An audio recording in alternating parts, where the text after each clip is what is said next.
Dengan dial bintang di tangan, Bai Guanxing sangat arogan. Pada saat itu, Yu Qian'er menyadari bahwa langit begitu cemerlang dan tak terjangkau. Boneka itu duduk tinggi di atas kota Wuxin dan dapat mengabaikan segalanya. Tetapi putra Bai Ze tidak mengetahuinya. Dia membiarkan Qin Yichen memenangkan pertempuran dan memecahkan kebijaksanaan boneka itu sendiri. Di bawah tekanan ganda, boneka itu pasti akan kalah. Bai Guanxing dapat mengguncang jiwa dengan sinar Taoisme.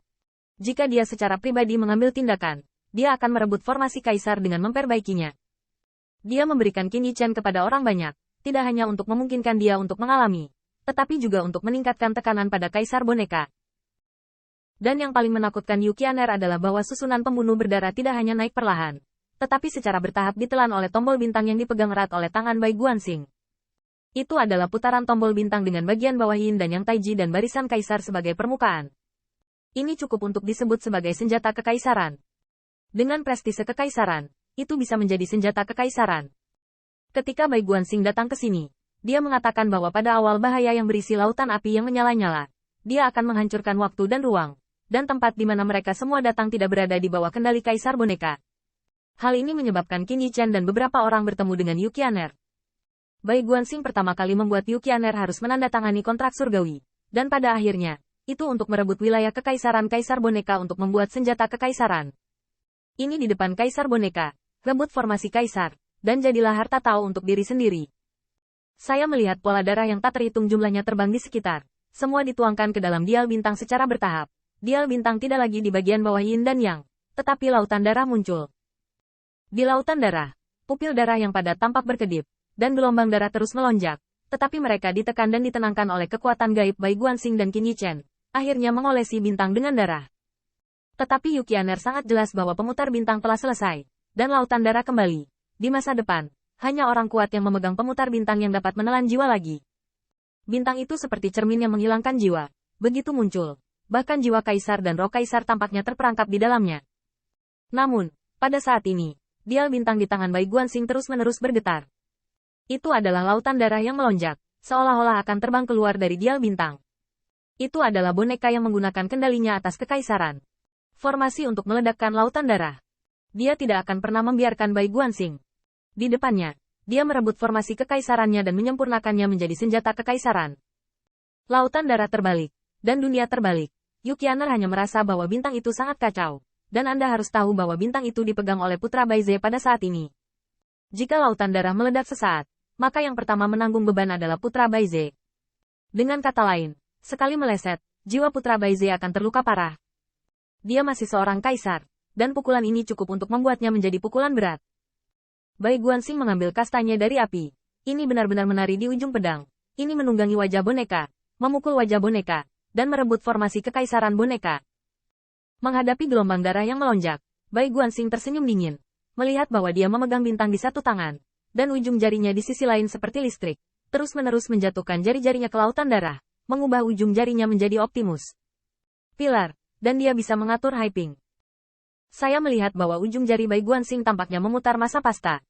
Dia secara bertahap menggulung lautan darah yang gelisah dan kejam menjadi satu bagian. Dengan ujung jarinya yang terus-menerus melonjak, kaisar boneka itu abadi. Seolah-olah kerajaan kekaisaran ini membunuh formasi jika tidak mungkin untuk tenang.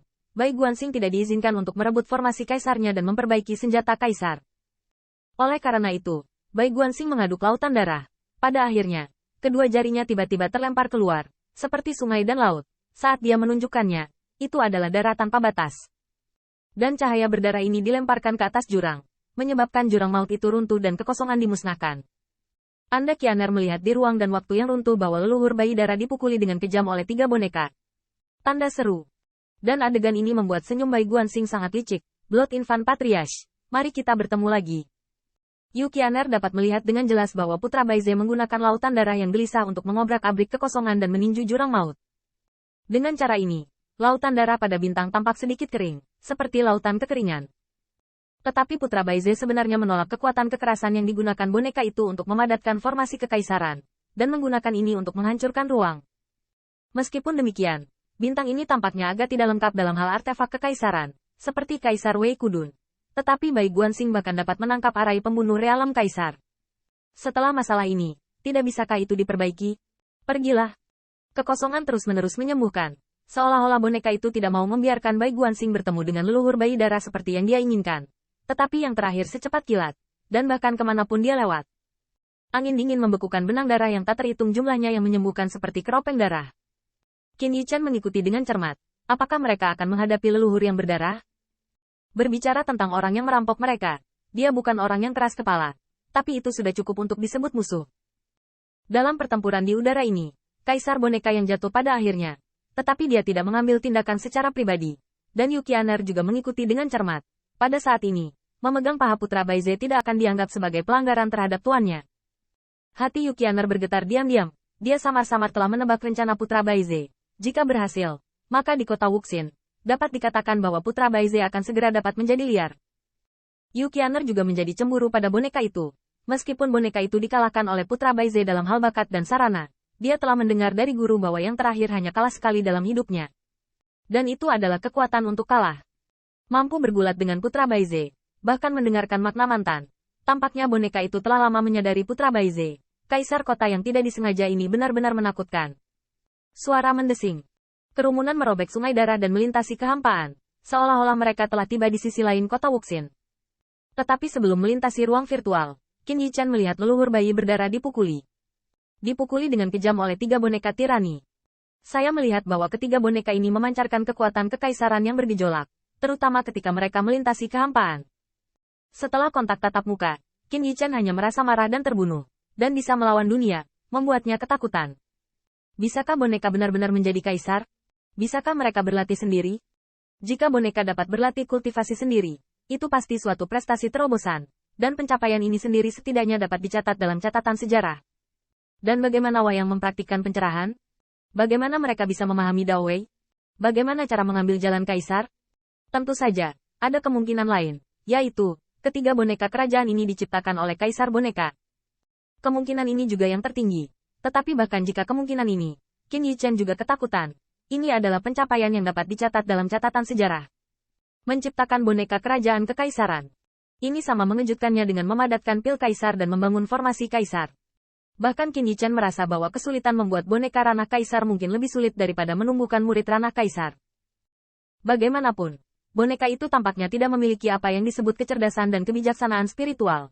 Sepenuhnya diperlukan untuk menggunakan kekuatannya sendiri untuk menumpuk harta surga dan bumi yang tak terhitung jumlahnya menjadi dewa yang dapat bertarung dengan sengit di ranah kaisar. Apalagi ini adalah 3 patung. 3 boneka kekaisaran. Apakah ini hanya kekuatan tempur kaisar boneka? Apakah itu hanya alat yang dibuat olehnya?